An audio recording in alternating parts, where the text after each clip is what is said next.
So hello everyone, कैसे हो सभी लोग। तो उम्मीद करता हूँ आपको लास्ट नाटक की जो मैथमेटिक्स की अपन ने वीडियो बात करी थी वो आपको बहुत पसंद आई होगी। ठीक है, और आपने उसके शॉर्ट नोट्स बनाए होंगे, जो मैंने लिखा है था आपने लिखा होगा। ठीक है, उस वीडियो का लिंक मैंने आपको नीचे दे रखा है, जरूर जिससे जाकर उसको चेक करना, नाटक की मैथमेटिक्स की। ठीक है, बहुत इंपॉर्टेंट वीडियो थी, जो हमारी लास्ट वीडियो थी।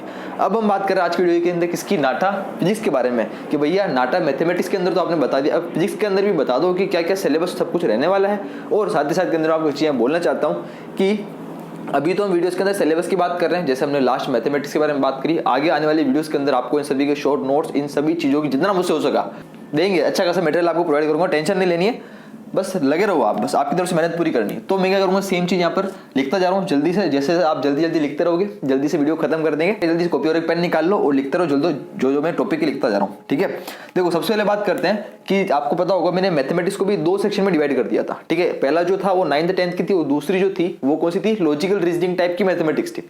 सेम काम फिजिक्स के अंदर करते हैं। फिजिक्स के अंदर क्या होता है कि यहाँ पर जो दो टाइप की मैथमेटिक्स है उसके अंदर बात करूं, जैसे मान लो पहली टाइप और दूसरी। पहली जो यहाँ पर आती है इसके अंदर 9th भी हो सकती है, 10th 11th 12th, यहाँ पर कहीं की भी फिजिक्स आ सकती है। ठीक है भैया, क्या इतनी हार्ड होती है फिजिक्स यहाँ पर नाटक के अंदर, टेंशन नहीं लेनी है, टॉपिक जो है ना वो बहुत ईजी है। ठीक है, यहाँ तक आ सकते हैं। एक जो हमारे पास होती है लॉजिकल रीजनिंग यहाँ पर आ सकती है। ठीक है, अब अगर बात करता हूँ तो इसके अंदर भी दो फर्दर अलग अलग टॉपिक आ सकते हैं। कैसा आ सकता है, देखो अपन ने आपने बोर्ड एग्जाम दिया होगा यार, दोगे, या फिर आपने टर्म 1 का बोर्ड एग्जाम दिया होगा सीबीएसई बोर्ड के अंदर, या फिर आपको पता होगा कि नाटक फिजिक्स के अंदर दो सेक्शन होते हैं। पहला होता है न्यूमेरिकल और दूसरा होता है कौन सा, थ्योरेटिकल। तो यहाँ भी दो होंगे, पहला कौन सा होगा न्यूमेरिकल्स, दूसरा कौन सा होगा थ्योरेटिकल। बात समझ में आ रही है। ठीक है, लिखते चलो सब। अब जो टॉपिक है वो मैं लिखने जा रहा हूँ। ठीक है, पहले एक काम करते हैं, ये थोड़ा सा इसके अंदर बोर्ड ज्यादा भर गया है, इसको मैं मिटा देता हूँ मैं, नहीं तो हमारे पास लास्ट में जगह बचेगी नहीं।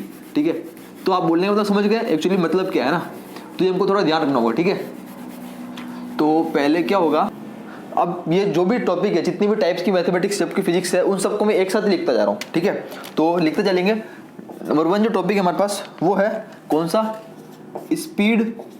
लिखते चलो, speed, distance, time, velocity, acceleration. ठीक है, अगर हमें पता होगा तो हमको एक छोटी चीज पता होती कि v is equal to distance upon time, speed is equal to distance upon time, ये तो हमने पढ़ा है, सिंपल फॉर्मूला है। ठीक है, ये एक ऐसा टॉपिक है जहां से नाटक फिजिक्स स्टार्ट होती है। अगर आपको न्यूमेरिकल करने हैं तो पहले आप इस वाले टॉपिक के ऊपर आओगे, इसके न्यूमेरिकल हम पूरे करेंगे। ठीक है, इसके ऊपर ढेरों तरह के न्यूमेरिकल बन सकते हैं। लेट्स आपको एग्जांपल दे दिया कि आपके पास कोई ट्रेन है, या फिर आपको कोई बस वाला क्वेश्चन आ गया, आपके पास कोई कार है, कोई मोटरसाइकिल है, कोई बाइक है, चाहे कुछ भी हो, हमको क्या फर्क पड़ता है। आपको लेट्स से कोई बोला है कि कोई दो स्टेशन मतलब दो रेल के ट्रैक है, तो ना रेल मतलब क्या सॉरी ट्रेन, तो ट्रेन के तो दो ट्रैक है, दो ट्रेन है, जो एक 60 किलोमीटर पर आवर से जा रही है, एक है 40 किलोमीटर पर आवर से जा रही है। ठीक है, तो या फिर बात करें तो टाइम इजिकल टू 1 आवर बाद, 1 घंटे बाद, ये दोनों के डिस्टेंस का रेशियो क्या होगा, या फिर ये दोनों कितने डिस्टेंस, एक यहाँ है या फिर एक यहाँ है, तो दोनों के बीच का डिस्टेंस क्या होगा निकाल दो, ये सब चीजें। तो इन सब चीजों के अंदर क्या है कि एक लॉजिकल रीजनिंग टाइप में भी आ गया, और यहाँ पर क्या हो गया, इसके अंदर अच्छा खासा फिजिक्स भी यूज होगी, जो कि हमारे पास क्लास 9, 10, 11 के अंदर हमने पढ़ी है। ठीक है, तो ऐसे वाले क्वेश्चन हमारे पास यहाँ बन सकते हैं। इसके अंदर और मैं अगर बात करूँ तो यहाँ पर और बन सकता है, जैसे फॉर्मूले, इसको एक बार मिटा देते हैं। यहाँ और क्या टॉपिक बन सकता है, जैसे फॉर एग्जाम्पल हमारे पास आता है कि यार फॉर्मूले, जितने भी फॉर्मूले इसके पॉसिबल हैं वो मैं सब आपको दूंगा, टेंशन मत लो। आगे आने वाली वीडियोस के अंदर इसके नोट्स वगैरह सबकी हम बात भी करेंगे, टेंशन नहीं लेनी है आपको, सबके ऊपर असाइनमेंट भी आपको मैं दूंगा। पर हमको बेसिक फॉर्मूले इनके पता होना चाहिए। सेकंड जो हमको पता होना चाहिए कि यहाँ पर डायरेक्शन का खेल होता है। डायरेक्शन वही ईस्ट वेस्ट नॉर्थ साउथ। ठीक है, अगर किसी को ईस्ट वेस्ट नॉर्थ साउथ याद करना हो कि भैया कौन सी डायरेक्शन में क्या होता है, कंफ्यूजन है, तो इसकी एक छोटा सा आपको बताता हूँ कि आप ये बना दो 4 तो पता होगा, 4 के अंदर स्टार्ट कहाँ से होता है, ई, फिर कहाँ आते हैं यहाँ पर, फिर कहाँ आते हैं यहाँ पर, फिर कहाँ आते हैं यहाँ पर, ईस्ट वेस्ट नॉर्थ साउथ। तो ये तरीका है, इसको आप मिटा दो तो ये क्या होगा, हमारे पास एक्सिस होगा ईस्ट वेस्ट नॉर्थ साउथ। तो याद करने का तरीका है, मतलब बता के रहा हूँ बेसिकली ये है कि ऊपर से बैकग्राउंड वॉइस आ रही होगी, बैकग्राउंड वॉइस, ऊपर से हेलीकॉप्टर उड़ रहा है, तो उसको इग्नोर करना। ठीक है, यहाँ पर बहुत सारे हेलीकॉप्टर उड़ते हैं, यहाँ पर दिन में 50 से 10 हेलीकॉप्टर आते हैं। तो यहाँ पर क्या होता है कि इसका डायरेक्शन यहाँ पर चीज काम आ रही, मतलब ये न्यूमेरिकल के अंदर बहुत सारे, कोई लेट से कोई ट्रेन के अंदर ईस्ट में इतना डिस्टेंस चली, उसके बाद वो इतना साउथ में चला, फिर नॉर्थ में चला, उसके बाद इतना चला, तो एट द एंड वो कहाँ पहुंचा, पता है ये क्वेश्चन। तो ये इसके साथ में मिक्स होकर आ सकता है, बोलने का मतलब ये है। ठीक है, तो चलते हैं उसके बाद अपन नेक्स्ट जो है वो है ये सब हो गया। ठीक है, एक यहाँ पर आता है रेशियोज रिलेटेड, रेशियोज रेशियोज वाले क्वेश्चंस, मतलब सेम चीज़ वही है, पर लेकिन आपको पूछा है कि भी उसकी जो फाइनल आपने जो वेलोसिटी निकाली है ट्रेन 1 की या फिर ट्रेन 2 की, तो उन दोनों के रेशियोज निकाल दो, तो आंसर रेशियोज में भी आ सकते हैं, वो कोई दिक्कत वाली बात नहीं, हमको बस कॉन्सेप्ट पता होना चाहिए, ठीक है। नेक्स्ट हम बात करते हैं जो इसमें आता है, वो है अपस्ट्रीम या फिर डाउन स्ट्रीम। जो हम बात करते हैं स्विमिंग के क्वेश्चन, ठीक है, कोई बंदा है जो स्विमिंग कर रहा है तो वो कितनी स्पीड से कर रहा है, या फिर जो हमारे पास जो पानी चल रहा है जो अप स्ट्रीम डाउन स्ट्रीम उसकी आपको स्पीड दे रखी है, वो सब चीज़ें, ये पूरा कॉन्सेप्ट हमारे को है। इससे वजह से लास्ट ईयर के अंदर इन सभी कॉन्सेप्ट के ऊपर मैंने वीडियोस डाली हुई थी विद एग्जांपल के साथ, टेंशन मतलब अभी के लिए भी कुछ एक्स्ट्रा आएगा, कुछ नया भी आएगा, ठीक है। नेक्स्ट बात करते हैं, नंबर 3 जो है वो है टेम्परेचर से रिलेटेड क्वेश्चन यहाँ पर आ सकते हैं, ठीक है। नेक्स्ट बात करता हूँ नंबर 4, ठीक है, ये कुछ लॉजिकल रीजनिंग टाइप का पार्ट था, ठीक है। अब मैं 11th और 12th की अगर बात करता हूँ तो हमारे पास न्यूमेरिकल्स के अंदर ये पार्ट चल रहा है, न्यूमेरिकल, ये सब न्यूमेरिकल का पार्ट चल रहा है, थ्योरेटिकल के भी मैं आऊँगा बाद में, हाँ थ्योरेटिकल यहाँ से आ भी सकता है पर मेन न्यूमेरिकल का पार्ट है। नेक्स्ट बात करता हूँ जो हमारे पास है मिरर वाले क्वेश्चन, मिरर की जब मैं बात करता हूँ मिरर या फिर बात करता हूँ लेंस, इसके अंदर आपने ध्यान दिया होगा तो हमारे पास एक चैप्टर है रे ऑप्टिक्स, बस यही है 11th-12th क्लास का जो मेरे पास रे ऑप्टिक्स हमने पढ़ा है फिजिक्स के अंदर, उसके अंदर मिरर और लेंस के अंदर जितनी भी चीजें हैं, अब इसके अंदर ज्यादा हार्ड नहीं आएगा भैया कि ज्यादा हार्ड आएगा, नहीं, बिल्कुल बेसिक। अगर मैं बात करता हूँ कि ऑब्जेक्ट और इमेज के अंदर जितने भी आपने पढ़े थे कि किसी भी मिरर के अंदर जो भी हमारे पास जो भी मिरर है उसके अंदर कहाँ ऑब्जेक्ट को रखने के बाद या फिर कहाँ इमेज बन रही है, ठीक है, कहाँ क्या हो रहा है, सब प्रॉपर्टीज, ये सब प्रॉपर्टीज आप ध्यान रखो, इसके ऊपर न्यूमेरिकल आ सकता है, ठीक है। लेट्स से उसने बोला कि मैंने फोकस के ऊपर ऑब्जेक्ट रख रखा है, उसकी इमेज पर्टिकुलर फोकस के ऊपर ही वापस बन रही है और सेम उसकी हाइट की सेम बन रही है, तो यहाँ पर कहाँ पर होगा वो चीज, या फिर कहाँ सेंटर ऑफ कर्वेचर के ऊपर होगा या फोकस के ऊपर होगा, ये सब चीज तो प्रॉपर्टीज हमको पता होना चाहिए, तो आप अच्छा कर लोगे, ठीक है। तो ये तो बात समझ में हमको आ रही है, तो लेंस और मिरर के अंदर थोड़ा सा ध्यान रखेंगे, इंपॉर्टेंट है। नेक्स्ट बात करते हैं, अच्छा यहाँ पर एक और आता है वो है प्लेन मिरर। प्लेन मिरर की क्या प्रॉपर्टीज हो सकती है, प्लेन मिरर कहाँ पर काम आता है, ये भी हमको ध्यान होना चाहिए, ठीक है। नेक्स्ट हम चलेंगे इसके अंदर नंबर 5 जो है वो है क्लास 11th का आपका जो टॉपिक है वो है कौन सा, डायमेंशनल एनालिसिस के अंदर बात करते हैं कहाँ आता है ये आता है चैप्टर नंबर जो 2 है क्लास 11th का, कौन सा, यूनिट एंड मेजरमेंट के अंदर डायमेंशनल एनालिसिस। फोर्स का डायमेंशन क्या होता है mL/T-2, ठीक है, अपने पास बात करते हैं तो एनर्जी वगैरह का क्या होता है mL/T-2, ऐसा करके पावर का क्या होता है, वेलोसिटी का, टाइम का, इसका स्पीड का, डिस्टेंस का, इन सब का डायमेंशनल एनालिसिस, डायमेंशनल फॉर्मूले क्या होते हैं, इसके ऊपर क्वेश्चन आए हुए हैं, तो आप ट्राई करेंगे यूनिट एंड मेजरमेंट के अंदर डायमेंशनल एनालिसिस, डायमेंशनल फॉर्मूले सभी क्वांटिटीज के याद कर लें, ठीक है, चाहे मोमेंटम हो, लीनियर मोमेंटम, एंगुलर मोमेंटम, सभी की याद कर लो आप, ठीक है। नेक्स्ट बात करते हैं इसके अंदर जो है नंबर 6, वो अगर आप चाहो तो थोड़ा सा वर्क, एनर्जी और पावर के भी न्यूमेरिकल देख सकते हो, बहुत basic work, energy, power, energy के अंदर पोटेंशियल, काइनेटिक एनर्जी, हमारे पास थोड़े बहुत बिल्कुल जो बेसिक न्यूमेरिकल है वो आप देख सकते हो, बिल्कुल basic formula, direct formula based है, वो यहाँ पर आ सकते हैं, ठीक है। इस लास्ट ईयर इसके ऊपर क्वेश्चन नहीं आया था, लास्ट ईयर यहाँ से इस वाले क्वेश्चन के ऊपर आया था, इससे आया था, लास्ट ईयर इससे क्वेश्चन आया था, लास्ट ईयर इससे आया था, लास्ट ईयर यहाँ से आया था, यहाँ से पॉसिबल हो सकता है, यहाँ से पॉसिबल हो सकता है। नंबर 7 बात करते हैं, सुनो लिखते जाओ साथ साथ के अंदर। नंबर 7 अगर आपने ध्यान दिया हो तो हमारे पास एक चैप्टर है क्लास 12 के अंदर इलेक्ट्रोमैग्नेटिक वेव्स, जहाँ पर हम बात करते हैं बहुत सारे वेव्स की, 7 से 8 तरह की वेव्स होती है, gamma ray, X ray, UV, visible, IR, microwave, radio, इन सभी वेव्स की हम लोग फ्रीक्वेंसी, वेवलेंथ, इन सब के वो देखते हैं, ट्रेंड ऑर्डर देखते हैं कि कहाँ पर जाने पे फ्रीक्वेंसी घट रही है, कहाँ पर जाने पे फ्रीक्वेंसी बढ़ रही है, ये सब चीजें, ठीक है। तो इसका आपको बेसिक नॉलेज आपको होना चाहिए कि कौन कौन सी रेज एग्जिस्ट करती है, कौन कौन सी रेज होती है। नोट्स के अंदर इसको भी कवर करने की ट्राई करूंगा, टेंशन मत लो, ठीक है। नेक्स्ट बढ़ते आगे, नंबर 8 चैप्टर जो है वो हमारे पास है, ये आपने ध्यान दिया होगा, कम्युनिकेशन, थोड़ा ध्यान देना कि लिख नहीं पा रहा हूँ, कम्युनिकेशन सिस्टम, क्लास 12 के अंदर पढ़ा, ये वाला भी हमने क्लास 12 में पढ़ा था, क्लास 12 के अंदर हमने फिजिक्स में पढ़ा था कम्युनिकेशन सिस्टम, चैप्टर का लास्ट, हर एक पूरे सिलेबस का लास्ट चैप्टर कम्युनिकेशन चैप्टर, जिसके अंदर हम क्या पढ़ते थे पता हो तो, हम पढ़ते थे सिग्नल के बारे में, याद हो आपको कि सिग्नल, ट्रांसमीटर, या फिर हम बात करते थे रिसीवर, है ना, ये चीज आपने पढ़ी होगी, सिग्नल, ट्रांसमीटर, रिसीवर क्या होता है। इसके अंदर हम और बात करते थे इंटरनेट के बारे में, अगर आप थोड़ा बहुत ये पढ़ लेते हो कि इंटरनेट के बारे में, कि इंटरनेट थोड़ा सा बेसिक, ये हम थोड़ा सा पता कर लेते हैं तो ठीक है। थोड़ा सा मोबाइल के बारे में जिसको हम यूज़ कर रहे हैं, जिसके अंदर आप वीडियो देख रहे हो, तो ये सब चीज़ें इतनी इंपॉर्टेंट नहीं है, मैं जनरल एग्जांपल आपको बता रहा हूँ, अगर आप चाहो तो कम्युनिकेशन सिस्टम भी कर सकते हो। वैसे क्वेश्चन इसके ऊपर आना मुश्किल है पर हम कर सकते हैं क्योंकि ये ईजी है और बेसिक कैटेगरी में आ रहा है। नेक्स्ट बात करते हैं नंबर 9 जो है कौन सा, सेमीकंडक्टर। अगर आपने ध्यान दिया हो तो सेमीकंडक्टर भी एक चैप्टर है किसमें, हमारी क्लास 12th के अंदर, जिसके अंदर हम बात करते हैं किसकी, डायोड वगैरह की बात करते हैं। सेमीकंडक्टर क्या होता है, डायोड क्या होता है, और हम बात करते हैं एसी डीसी की, थोड़ा एसी डीसी करंट के बारे में भी बात कर लेते हैं। मेन जो है बात करते होता है गेट, ठीक है, गेट बात करते हैं, गेट एंड गेट, एंड या बात करते हैं हम और गेट, या बात करते हैं हम नोट गेट, नोर गेट, ठीक है। तो गेट के बारे में थोड़ा सा ध्यान रखो आप कि ये हम थोड़ा सा कर सकते हैं ना। नेक्स्ट जो इसके बारे में बात करते हैं कि यहाँ पर आता है बूलियन एल्जेब्रा, ठीक है, बूलियन एल्जेब्रा, एक बूलियन एल्जेब्रा भी आता है जिसके अंदर हम ये गेट में काम आता है, वो 1001 उसके अंदर हम खेलते हैं।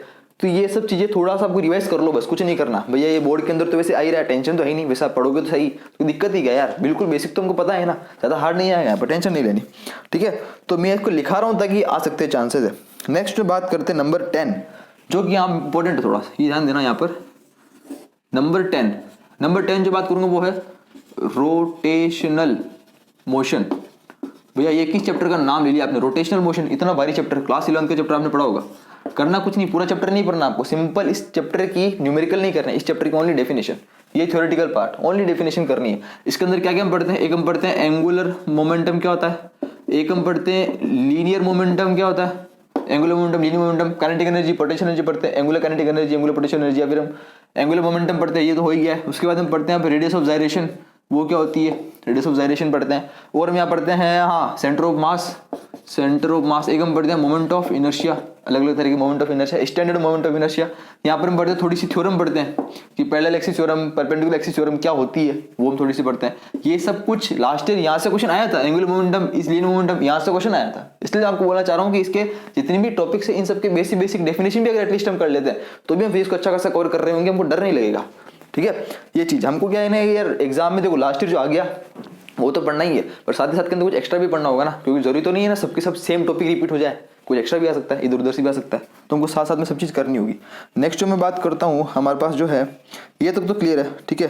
हमारे पास रोटेशनल मोशन भी कंप्लीट है। और अच्छा इसके अंदर एक और चीज़ आ गया, टॉर्क, है ना, इसके अंदर टॉर्क भी आता है, तो टॉर्क हम थोड़ा सा इसके अंदर वो देख लेंगे डेफिनेशन। इसके अंदर नेक्स्ट जो है नंबर 11 जो हमारे पास आपने पता होगा वो है ग्रेविटेशन, ठीक है, न्यूटन लॉ ऑफ ग्रेविटेशन, थोड़ी सी लॉ वगैरह देख लेना इसके अंदर, ग्रेविटेशन क्या कॉन्सेप्ट है, डेफिनेशन जनरल, ज़्यादा कुछ नहीं जाना।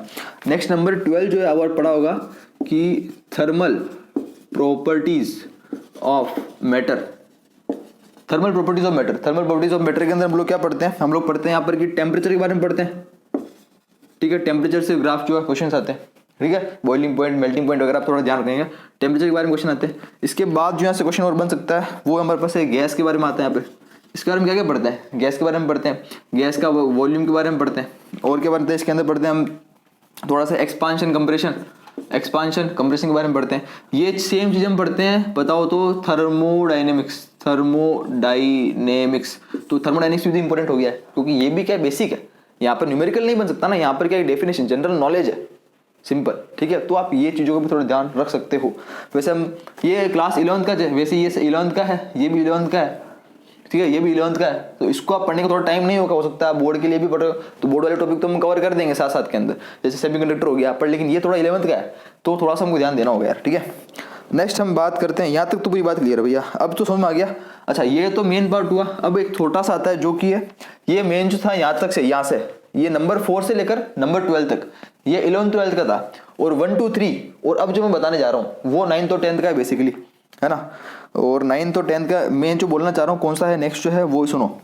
हमने 9 10 ये पढ़ते थे कि सन मून, भैया सन मून नहीं, सन मून के अंदर तो है, पर सन मून के बीच की डिस्टेंस वगैरह क्या होती है आपको थोड़ा बहुत पता होना चाहिए, ठीक है। और अर्थ के बारे में पढ़ते हैं कि अर्थ की रेडियस क्या होती है, अर्थ और सन की डिस्टेंस क्या होती है, ये सब चीज़ थोड़ा बहुत अगर पढ़ा हो तो ध्यान अच्छा हम कर सकते हैं, ठीक है।